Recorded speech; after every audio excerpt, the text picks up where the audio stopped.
আজকের গল্প মাতৃভূমির প্রতি ভালোবাসার এক অনন্য গল্প। সাদাত হাসান মান্টো রচিত টোবা টেকসিং। দেশ বিভাগের ২-৩ বৎসর পরে পাকিস্তান আর হিন্দুস্তান সরকারের খেয়াল চাপল সাধারণ কয়েদিদের মতো পাগলদেরও বদলাবদলি করা হোক। অর্থাৎ যেসব মুসলমান হিন্দুস্তানের পাগলাগারদে আছে তাদের পাকিস্তানে পৌঁছে দেওয়া যাক, আর যারা হিন্দু কিংবা শিখ পাকিস্তানের পাগলাখানায় আছে তাদের হিন্দুস্তানে পাঠিয়ে দেওয়া হোক। ব্যাপারটা ঠিক কি না তা বলতে পারবো না। সে যাই হোক, বোদ্ধা লোকেদের ফয়সালা অনুযায়ী এখানে ওখানে উঁচু স্তরে কনফারেন্স হল আর শেষমেশ একদিন পাগলদের পাল্টাপাল্টির দিনক্ষণ ধার্য করা হয়ে গেল। খুব ভালো করে বাছাবাছি করা হলো। যে সমস্ত মুসলমান পাগলদের অভিভাবক হিন্দুস্তানে ছিল তাদের সেখানেই রেখে দেওয়া হলো, আর যারা বাকি রইল তাদের সীমাপারে রওনা করিয়ে দেওয়া হলো। যেহেতু প্রায় সব হিন্দু শিখই চলে গিয়েছিল, তাই পাকিস্তানে কাউকে রাখারাখির প্রশ্নই উঠল না। ওদিকের কথা জানি না, তবে এদিকে যখন লাহোরের পাগলাগারদে এক অদল বদলের খবর পৌঁছলো তখন বেশ মজার কথা বলা বলি হতে লাগলো। একজন মুসলমান পাগল, যে কিনা 12 বছর ধরে রোজ নিয়ম করে জমিনদার পড়ত, তাকে যখন তার দোষ শুধলো, মৌলভী সাহেব এই পাকিস্তান ব্যাপারটা কি বলুন তো? তখন সে অনেক ভেবেচিন্তে জবাব দিল, হিন্দুস্তানে এমন একটা জায়গা আছে যেখানে দাড়ি কামানোর খুঁট তৈরি হয়। উত্তরটা শুনে তার বন্ধু সন্তুষ্ট হয়ে গেল। এরকমই এক শিখ পাগল অন্য আরেক শিখ পাগলকে জিজ্ঞাসা করল, সর্দারজি, আমাদের হিন্দুস্তানে কেন পাঠানো হচ্ছে? আমরা তো ওখানকার ভাষা পর্যন্ত জানি না। দ্বিতীয়জন একটু হেসে বলল, আমি তো হিন্দুস্তানের ভাষা জানি। হিন্দুস্তানিরা কথায় কথায় শয়তানি মার্কা কথা জানে। একটা মুসলমান পাগল নাইতে নাইতে পাকিস্তান জিন্দাবাদ স্লোগান এত জোরে দিল যে মেঝেতে পিছলে পড়ে গিয়ে অজ্ঞান হয়ে গেল। আবার এমনও কিছু ছিল যারা আদেও পাগল ছিল না, তাদের মধ্যে বেশিরভাগই খুনি ছিল, যাদের আত্মীয় স্বজন অফিসারদের দিয়ে টিয়ে পাগলাগারদে পাঠিয়ে দিয়েছে যাতে তারা ফাঁসির দড়ি থেকে বেঁচে যায়। তারা হিন্দুস্তানের বিভাগ কেন হয়েছে, পাকিস্তান কি এসব একটু আধটু বোঝে? কিন্তু সব ঘটনা তাদের জানা ছিল না। খবরের কাগজ থেকে কিছু জানা যেত না। পাহারাদাররা সেপাইগুলো ছিল নিরক্ষর মূর্খ, তাদের থেকে আসল কথা বার করা ওদের পক্ষে সম্ভব ছিল না। তারা কেবল এইটুকুই জানত যে মোহাম্মদ আলী জিন্নাহ নামে এক ব্যক্তি আছেন যাকে কায়দে আজম বলা হয়। তিনি নাকি মুসলমানদের জন্য একটা আলাদা দেশ গড়েছেন যেটার নাম পাকিস্তান। সেটা কোথায়, সেখানের হালত কীরকম, এইসব বিষয়ে ওরা কিচ্ছুটি জানত না। এই জন্যই পাগলাগারদের সবকটা পাগল, যাদের মাথা সম্পূর্ণ খারাপ ছিল না, বুঝে উঠতে পারছিল না যে তারা পাকিস্তানে আছে না হিন্দুস্তানে। যদি হিন্দুস্তানে থাকে তাহলে পাকিস্তান কোথায়, আর যদি পাকিস্তানেই থাকে তবে এটা কি করে সম্ভব যে কিছুকাল আগেও তারা হিন্দুস্তানেই ছিল? একটা পাগল তো এই পাকিস্তান আর হিন্দুস্তান আর পাকিস্তানের গোলমালে এমন পড়ল যে তার মাথা আরও খারাপ হয়ে গেল। ঝাঁট দিতে দিতে একদিন গাছে চড়ে একটা ডালে বসে ঝাড়া 2 ঘন্টা ধরে সামনে পাকিস্তান আর হিন্দুস্তানের মতো সংবেদনশীল বিষয়ে ভাষণ দিয়ে গেল। সেপাইরা তাকে নিচে নেমে আসতে বলায় সে আরও উঁচুতে উঠে গেল। বকাঝকা ভয় দেখানো এসবের উত্তরে সে বলল, আমি না হিন্দুস্তানে থাকতে চাই না পাকিস্তানে, আমি এই গাছটায় থাকব। অনেক সাধ্য সাধনার পর ওর পাগলামির ঝোঁক কমতে তবে সে নিচে নামল। আরেক মুসলমান MSc পাস রেডিও ইঞ্জিনিয়ার, সে অন্যদের থেকে একেবারে আলাদা হয়ে বাগানের এক বিশেষ কোণে সারাদিন চুপচাপ পায়চারি করত। তার মধ্যে পরিবর্তনটা ভালো মতো ফুটে উঠল। সে তার অঙ্গের সমস্ত কাপড় চোপড় খুলে ফেলে দফাদারের হাতে দিয়ে উলঙ্গ হয়ে সারা বাগানে ঘোরাঘুরি শুরু করে দিল। এক জোচ্চোর মোটা মুসলমান পাগল কোনো এক সময়ে মুসলিম লীগের সক্রিয় কর্মকর্তা ছিলেন। তিনি দিনে 15-16 বার চান করতেন। হঠাৎ তার নতুন এক অভ্যাস শুরু হলো। ওর নাম ছিল মোহাম্মদ আলী। সুতরাং একদিন তিনি নিজের গারদ থেকে ঘোষণা করলেন যে উনি হচ্ছেন কায়েদে আজম মোহাম্মদ আলী জিন্নাহ। ওর দেখা দেখি এক শিখ পাগল মাস্টার হয়ে গেল। তারা সিং। ওদের গারদের ভেতর পায়ে খুনোখুনি হয়ে যায় আর কি। কিন্তু দুজনকেই সাংঘাতিক পাগল ঘোষণা করে আলাদা আলাদা ঘরে বন্ধ করে দেওয়া হলো। লাহোরের এক হিন্দু উকিল যুবক প্রেমে ব্যর্থ হয়ে পাগল হয়ে যায়। যখন সে শুনল যে অমৃতসর হিন্দুস্থানে চলে গেছে, ভীষণ দুঃখ পেল। ওই শহরেই এক হিন্দু মেয়ের সঙ্গে ওর ভালোবাসাবাসি হয়েছিল। যদিও সে উকিলটিকে ধোঁকা দিয়েছিল, তাও ওই মাথা খারাপ অবস্থাতেও সে তাকে ভোলেনি। অতএব ও সেই সব মুসলিম লিডারদের গালি দিয়ে যেতে লাগলো যারা মিলেজুলে আপোষে হিন্দুস্থানটাকে 2 টুকরো করে দিয়েছে। ওর প্রেমিকা হয়ে গেছে হিন্দুস্থানি আর ও পাকিস্তানি। যখন রদ বদলের কথা শুরু হলো, উকিলকে পাগলরা বোঝালো, মন খারাপ করো না, তোমাকে হিন্দুস্থানে পাঠিয়ে দেওয়া হবে, সেই হিন্দুস্থানে যেখানে তোমার প্রেমিকা আছে। কিন্তু ও লাহোর ছেড়ে যেতে রাজি নয়। এই কথা ভেবে সে অমৃতসরে নাকি ওর প্র্যাকটিস জমবে না। ইউরোপিয়ান ওয়ার্ডে 2জন অ্যাংলো ইন্ডিয়ান পাগল ছিল। যেই তারা জানল যে হিন্দুস্থানকে আজাদ করে ইংরেজ চলে গেছে, তখন তাদেরও খুব চিন্তা হলো। তারা লুকিয়ে লুকিয়ে ঘন্টার পর ঘন্টা পাগলাগারদে ওদের অবস্থিতিটা কীরকম হতে পারে এ নিয়ে বলাবলি করতে থাকলো। ইউরোপিয়ান ওয়ার্ড থাকবে না যাবে, ব্রেকফাস্ট পাবে না পাবে না, নাকি ওদেরও পাউরুটির জায়গায় ব্লাডি ইন্ডিয়ান চাপাটি তেতো ওষুধ গেলার মতো করে খেতে হবে। একজন শিখ ছিল যার পাগলাগারদে আসা 15 বছর হয়ে গেছে। সবসময় ওর মুখ থেকে আজব আজব সব শব্দ শোনা যায়। ওপর দি, গরগর দি, অ্যানেক্স দি, বেধানা দি, মুখ দি, ডাল অব দি ল্যান্টেন। ও না দিনে ঘুমাতো না রাতে। পাহারাদাররা বলতো এই 15 বছরের লম্বা সময়েও এক মুহূর্তের জন্য ঘুমোয়নি, শুতো না পর্যন্ত।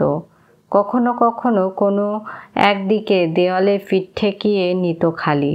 সবসময় দাঁড়িয়ে থাকার জন্য ওর পা ফুলে ঢোল হয়ে গিয়েছিল, পায়ের ডিমও ফুলে গিয়েছিল। তবুও এত শারীরিক কষ্ট সত্ত্বেও শুয়ে একটু বিশ্রামও করে নিত না। হিন্দুস্থান, পাকিস্তান আর পাগলদের বদলির কথা নিয়ে যখন পাগলাদের মধ্যে আলোচনা হতো, ও মন দিয়ে শুনত। ওর মতো কি কেউ প্রশ্ন করলেও গম্ভীরভাবে উত্তর দিত। ওপর দি, গরগর দি, অ্যানেক্স দি, বেদানা দি, মুগ দি, ডাল অফ পাকিস্তান গভর্নমেন্ট। যদিও পরে অফ দি পাকিস্তান গভর্নমেন্টটা এর জায়গাটা অফ দি টোবাটেক্সিন নিয়ে নিয়েছিল। পরের দিন থেকে পাগলরা জিজ্ঞেস করতে শুরু করলো, টোবাটেক্সিন কোথায়, কোথাকার লোক? কিন্তু কেউ জানতো না সেটা পাকিস্তান না হিন্দুস্থানে। কেউ বলতে চেষ্টা করলে নিজের জালেই জড়িয়ে যেত, কারণ শিয়ালকোট আগে ছিল হিন্দুস্থানে আর এখন শোনা যাচ্ছে সেটা নাকি পাকিস্তানে। কে জানে যে লাহোর এখন অবধি পাকিস্তান রয়েছে, কালই সেটা হিন্দুস্থানের হয়ে যাবে কিনা, কিংবা গোটা হিন্দুস্থানটাই পাকিস্তান হয়ে যাবে কিনা। আর কেউ কি বুকে হাত রেখে এমন কথা বলতে পারে যে হিন্দুস্তান আর পাকিস্তানের মুন্ডু দুটোই কোনো দিন উড়ে যাবে না? সেই শিখ পাগলটার চুল উঠে গিয়ে পাতলা হয়ে গেছে, যেহেতু সে খুব কম চান করত। দাড়ি আর চুল এমন মিলেমিশে একাকার হয়ে গেছে যে ওর মুখের চেহারা ভয়ানক হয়ে গিয়েছিল। কিন্তু লোকটা কারো ক্ষতি করতো না। 15 বছরের মধ্যে কারোর সঙ্গে লড়াই ঝগড়া করেনি। পাগলাগারদের পুরনো চাকরটা ওর বিষয়ে এতটাই কেবল জানতো যে টোবা টেক্সিং ওর অনেক জমিজিরে ছিল, ভালোই সম্পন্ন জমিদার ছিল, কিন্তু হঠাৎই মাথা বিগড়ে যায়। ওর আত্মীয় স্বজন লোহার মোটা মোটা শেকলে বেঁধে নিয়ে এসে ওকে পাগলাগারদে ভর্তি করে দিয়ে গিয়েছিল। তারা মাসে একবার দেখা সাক্ষাৎ করতে আসতো আর ওর ভালো মন্দর খবরাখবর নিয়ে চলে যেত। বেশ কিছুকাল এরকমই চলছিল, কিন্তু যেই পাকিস্তান হিন্দুস্তান নিয়ে গণ্ডগোল শুরু হয়ে গেল তাদের আশাও বন্ধ হয়ে গেল। লোকটার নাম ছিল বিশন সিং, কিন্তু সবাই তাকে টোবা টেক্সিং বলে ডাকত। কত দিন, মাস অথবা বছর পার হয়েছে তার কিছুই ওর খেয়াল ছিল না, কিন্তু প্রতি মাসে কেমন করে যেন নিজে নিজেই বুঝে যেত কোন দিন ওর স্বজন অথবা সম্বন্ধী দেখা করতে আসবে। সেজন্য ও একজন দফাদারকে বলে রাখত ওর সাক্ষাতের সময় আসছে এবার। সেই দিনটাতেও ও সারা শরীরে ভালো করে সাবান ঘষে নেয়ে ধুয়ে মাথায় তেল লাগিয়ে চুল আঁচড়াতো। নিজের কাপড় চোপড় যা ও কখনোই ব্যবহার করতো না বার করে পরে সেজে গুজে যারা দেখা করতে আসতো তাদের কাছে যেত। তারা ওকে কিছু জিজ্ঞেস করলেও হয় চুপ করে থাকতো, নয়তো কদাচিৎ ওপর দি, গড়গড় দি, অ্যানেক্স দি, বেদানের দি, মুখ দি, ডাল অব দি ল্যান্টার্ন বলে দিত। ওর একটা ছোট্ট মেয়ে ছিল যে প্রতি মাসে 1 আঙুল বাড়তে বাড়তে 15 বৎসরের যুবতী হয়ে গিয়েছিল। বিশন সিং তাকে চিনতেই পারত না। যখন ও ছোট ছিল তখন ও নিজের বাবাকে দেখলে কাঁদত। এখন বড় হয়েও ওর চোখ দিয়ে জল ঝরে। পাকিস্তান আর হিন্দুস্তানের ঝামেলা শুরু হতেই ও অন্য পাগলদের প্রশ্ন করা শুরু করলো, টোবা টেক্সিং কোথায় গেল? সন্তোষজনক উত্তর না পেয়ে ওর উদ্বেগ দিন দিন বাড়তে লাগলো। আজকাল দেখা করতেও কেউ আর আসে না। আগেও তো ও নিজে থেকেই টের পেয়ে যেত লোকেরা দেখা সাক্ষাতের জন্য আসবে, কিন্তু এখন যেন ওর হৃদয়ের শব্দই থেমে গেছে, যে শব্দ ওকে আগে ভাগেই তাদের আসার খবর দিয়ে দিত। ওর বড্ড ইচ্ছে হতো যে সেই যারা ওকে সহানুভূতি জানাতো, ওর জন্য ফল মিষ্টি কাপড় টাপড় আনতো, তারা আসুক। ও যদি তাদের জিজ্ঞাসা করতো টোবা টেক্সিং কোথায়, তাহলে তারা নিশ্চয়ই বলে দিত পাকিস্তানে না হিন্দুস্তানে, কেননা ওর মতে তারা টোবা টেক্সিং থেকেই আসে, যেখানে ওর জমি জমা আছে। পাগলাগারদে এমন এক পাগলও ছিল যে নিজেকে খোদা বলতো। তাকে যখন একদিন বিশন সিং প্রশ্ন করল টোবা টেক্সিং পাকিস্তান না হিন্দুস্তানে আছে, সে তো নিজেই স্বভাব অনুসারে হা হা করে হেসে উঠল। তারপর বলল, ওটা না পাকিস্তানে আছে না হিন্দুস্তানে, কারণ আমি এখনো হুকুম দেইনি। বিশন সিং এই হিন্দুস্তান পাকিস্তানের ঝঞ্ঝাট চুকিয়ে দেবার জন্য তাকে কত অনুনয় বিনয় খোসামত করল, কিন্তু সে জানালো যে সে এখন ভীষণ ব্যস্ত, ওকে আরও অসংখ্য হুকুম দিতে হবে। একদিন আর ধৈর্য না রাখতে পেরে বিশন সিং ওকে দিল আচ্ছা করে শুনিয়ে। ওর বলার অর্থ ছিল হয়তো যে তুমি মুসলমানদের বলো তোমার খোদা আছেন, শিখদের যদি খোদা থাকতেন তো নিশ্চয় আমার কথা শুনতেন।